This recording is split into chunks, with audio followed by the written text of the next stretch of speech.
I'm sorry to tell you that this review picks up where the last terrible review left off, and that from this moment on, the story only gets worse. Of all the horrible TV shows that we have had to deal with, and as I'm sure you know, there are quite a few, a series of unfortunate events takes the cake.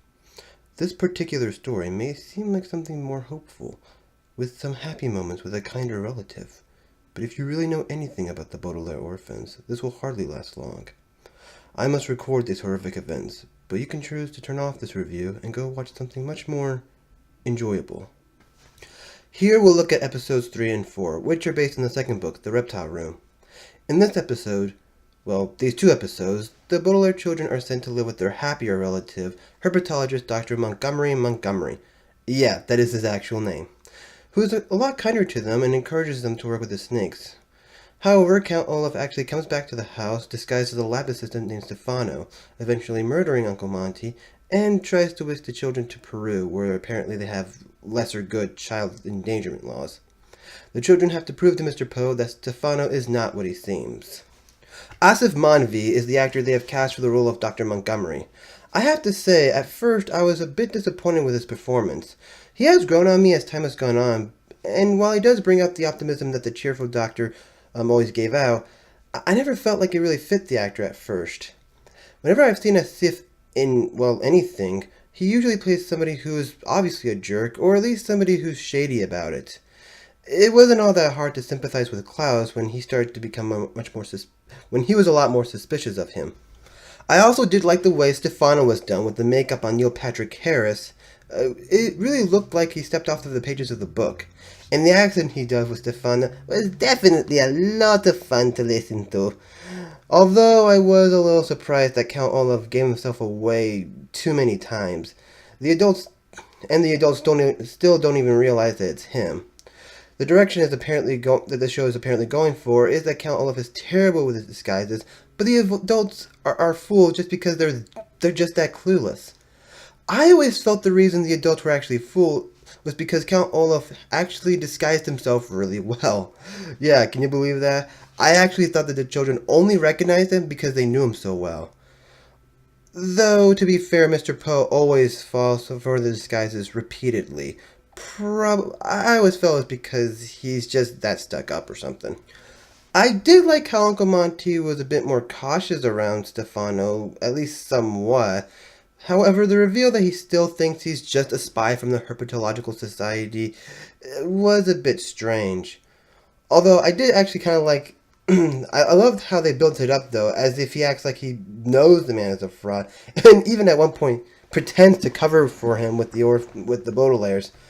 Learning more about the organization was actually kind of interesting.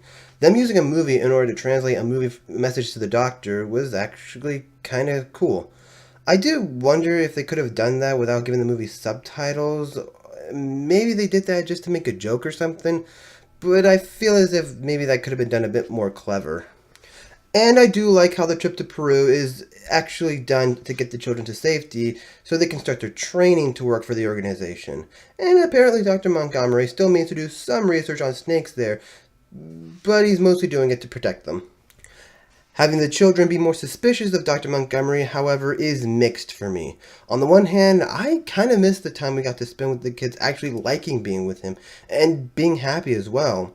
I always felt that was a very comforting thing, and it made The Reptile Room one of my favorite books to read, even if it is only a short bit of happiness. They even get jobs designated to their personal skills. I will say that it kind of makes sense that the children aren't quite as sure about their new guardian after what they've just been through with Count Olaf, and so it does make sense that it'll take a while for the children to warm up to him. And you could say it makes the death of Monty more tragic since the children actually warm up to him the night before he's killed. I was actually pretty shocked when they showed his face after he died. I have to say, that is pretty edgy, especially for a show that's supposed to be for family. I absolutely love that they brought in all of Count Olaf's henchmen to accompany him on the scheme that he's gone for. They seem to be mixing things up when it comes to which ones he brings. In the books, he usually just brings one or two of them for each of his schemes. For the Reptile Room, it's just the Hook guy who actually disguises himself as a doctor. We do start with the guy who looks like both genders, disguising himself as a nurse, even using the same name the Hook guy did. But then they actually bring in the rest of the henchmen coming as policemen, and they're kind of fun to watch. Even though I still kind of wish they were more threatening like they were in the book. After being exposed too, I would say it makes a lot more sense that Count Olaf and his guys would just threaten Mr. Poe and instead of just running away like they always did in the book. Having the animals scare them off definitely makes a lot more sense than them being apparently threatened by a banker.